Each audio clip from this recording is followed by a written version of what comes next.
70 साल तक लगभग जनता इनको हाथ में सत्ता दी कि अगर न्याय किया होता तो इन्हें यात्रा निकालने की क्या जरूरत पड़ती है। तो जनता इनके साथ खड़ी होती है। अब जनता इनके खिलाफ एक यात्रा निकाल रही है कि इन्हें हटाओ और मोदी जी को लाओ, और इनकी यात्रा से कोई नहीं, जिन जिन राज्यों में इनकी यात्रा गई आप देख सकते हो अपने आप खत्म हो गए। उत्तर प्रदेश में सपा बसपा एक मजबूत दल थे, लेकिन 2019 में एक होकर लड़कर देख लिए हैं, और सपा और कांग्रेस भी 2017 में एक होकर लड़के देख चुके, तो उसे कुछ नहीं है। जब इधर नाम पीडीए का है लेकिन काम इधर एनडीए में है पीडीए का। हम भी पीडीए थे, राजभर भाई पीडीए थे, लेकिन संभाल नहीं पाए किसी को भी, और बाकी जो बचे लोग हैं वो भी फिसल रहे हैं। इसीलिए समझना वो वहां जाकर पीडीए लोग फिसलते हैं और एनडीए में आके संभलते हैं। ठीक, ग्राउंड ब्रेकिंग सेरेमनी में पूरे उद्यमी और यहाँ जो भी निवेश करना चाहते हैं, हमारी क्या प्रगति है, आगे कैसे प्रगति होगी, एक अभिभावक के रूप में है देश के यशस्वी प्रधानमंत्री, माननीय मुख्यमंत्री जी के जो माननीय प्रधानमंत्री के मार्गदर्शन में जो काम माननीय मुख्यमंत्री ने किया है, हम लोग सौभाग्यशाली हैं कि कम से कम इसी प्रदेश में वो चुन के प्रधानमंत्री गए हैं, और हम लोगों को बार बार उत्तर प्रदेश में मनोबल बढ़ाने के लिए, कार्यशैली बनाने के लिए, कार्यशैली को सही करने के लिए, कार्य क्षमता बढ़ाने के लिए, और एक तरीके से उत्तर प्रदेश को सर्वोत्तम प्रदेश बनाने में जो भी भूमिका हो सकती है प्रधानमंत्री उसे सौगात देते हैं। इसलिए मैं बधाई देता हूँ अपनी पार्टी की तरफ से। सर, राहुल गांधी जी की भारत जोड़ो न्याय यात्रा वाराणसी पहुंच गई है, क्या कुछ कहेंगे सर? लोकसभा चुनाव भी करीब है, ऐसे में जो ये यात्रा है कितनी चुनौती दे सकता है भाजपा को? देखो, लगभग 70 साल से ऊपर कांग्रेस को जनता ने समय दिया था कि आप हमारे साथ न्याय करिए। गरीब, शोषित, वंचित, महिला, नौजवान, किसान, इस जितने भी कमजोर तबके के लोग थे, सबने अवसर दिया था कि मेरे साथ न्याय करिए, हम आपके साथ खड़े हैं। पूरे लगभग 70 साल तक लगभग जनता इनको हाथ में सत्ता दी कि अगर न्याय किया होता तो इन्हें यात्रा निकालने की क्या जरूरत पड़ती है। तो जनता इनके साथ खड़ी होती है। अब जनता इनके खिलाफ एक यात्रा निकाल रही है कि इन्हें हटाओ और मोदी जी को लाओ, और इनकी यात्रा से कोई नहीं, जिन जिन राज्यों में इनकी यात्रा गई आप देख सकते हो अपने आप खत्म हो गए, तो वो भी जहाँ है जो बचा खुचा वो भी खत्म हो जाए। सर, इंडिया के वहीं समाजवादी पार्टी के राष्ट्रीय अध्यक्ष इस राहुल गांधी जी के न्याय यात्रा में शामिल होंगे रायबरेली अमेठी में, तो इसको किस तरह से देखते हैं सर? सही माने में अगर इंडिया गठबंधन के अंग थे तो इन्हें उत्तर प्रदेश समाजवादी पार्टी की सत्ता रही है 5 बार, तो जाकर उन्हें स्वागत करना चाहिए। तो दूरी ही बता रही है कि अंदर अंदर क्या चल रहा है।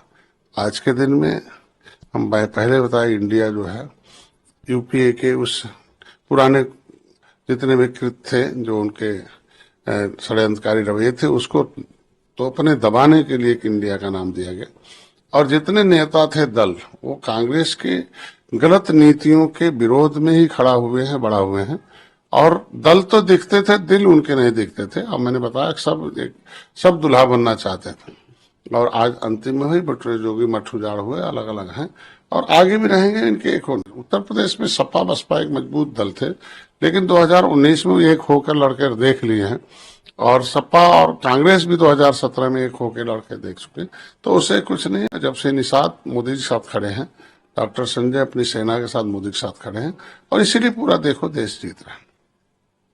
सर, इंडिया गठबंधन उधर सपा नेता स्वामी प्रसाद मौर्य ने अपने पद से इस्तीफा दे दिया, इधर पल्लवी पटेल ने जो है कांग्रेस राहुल गांधी जी के न्याय यात्रा में शामिल हो रही है, इसको किस तरह से देखते हैं सर? इधर नाम पीडीए का है लेकिन काम इधर एनडीए में है पीडीए का। हम भी पीडीए थे, राजभर भाई पीडीए थे, लेकिन संभाल नहीं पाए किसी को भी, और बाकी जो बचे लोग हैं वो भी फिसल रहे हैं। इसीलिए समझना वो वहां जाकर पीडीए लोग फिसलते हैं और एनडीए में आके संभलते हैं। इसलिए आज हम सब कुछ जैसा गुलदस्ता मोदी जी ने, अमित शाह जी, नड्डा साहब, योगी जी ने जैसा सजाया, उसको देख के लगता है कि पीडीए का काम इधर हो रहा है। चाहे वो निषादों के लिए नीति बनानी हो, आरक्षण की नीति बनानी हो, चाहे उनके लिए बजट की नीति बनानी हो, योजनाओं की नीति बनानी हो, मछुआ कल्याण कोष हो, और पिछड़ा वर्ग आयोग बनाकर उनके बच्चों को शिक्षा में अवसर प्रदान। तो ये सारा कुछ है। आज देखो राज्यसभा में भी हो, विधान परिषद में, तो पीडीए की सुरक्षा, पीडीए के साथ, जैसे त्रिस्तरीय चुनाव में आपने देखा होगा कि कोर्ट ने कह दिया कि बिना आरक्षण के इलेक्शन कराओ, इसका मतलब पिछली सरकारों ने पीडीए के लिए, क्योंकि संवैधानिक तरीका नहीं अपनाया था, हमारी सरकार सुप्रीम कोर्ट तक गई, आयोग बनाई और पिछड़ों को आरक्षण के साथ खड़ी होकर त्रिस्तरीय चुनाव में अवसर पड़ा। तो जब नारा तो दिया जाता है, लेकिन जब राजनीतिक भागीदारी हो या कहीं और भागीदारी हो पिछड़ों को, तो वहां यह नदारत कर देते हैं। बस तेजपाता की तरह है, जब सब्जी बनाना हो तो तेजपात डाल दो, खाने समय आए तो उन्हें चूस कर फेंक दो। ये वहां काम है। यहाँ इंडिया में सारे पीडीए लोगों का स्वागत हो रहा है और सभी लोग सम्मान प्राप्त करें। सर, सुप्रीम कोर्ट ने चुनावी बॉन्ड समिति को राय कि इससे भाजपा की काली कमाई पर रोक लगी। तो नहीं, उनका भी तो ऐसा पैसा नहीं है। अगर खराब था बॉन्ड तो कांग्रेस ने क्यों लिया? ऐसा नहीं है कि सारे लोगों ने उससे, पैसे सबके खाते में है। आपको तो पेपर देखा कल, कोई कांग्रेस भी थी, सीपीएम भी थी, सभी, भारतीय जनता पार्टी भी थी। अब लोकतंत्र में विधायिका, कार्यपालिका, न्यायपालिका, मीडिया, तो जो भी न्यायपालिका का आदेश है उसका हम सम्मान करते हैं और निश्चित रूप से उस पर लोग, हमारी सरकार चर्चा कर रही है। सर, एक आखिरी क्वेश्चन। सर, ईडी लगातार दिल्ली के मुख्यमंत्री अरविंद केजरीवाल को समन भेज रही थी, लेकिन अरविंद केजरीवाल ईडी के पास नहीं जा रहे थे। इसके बाद कोर्ट तक ईडी गई, कोर्ट का दरवाजा खटखटाई। आज अरविंद केजरीवाल वीडियो कॉन्फ्रेंसिंग के माध्यम से कोर्ट से जुड़े।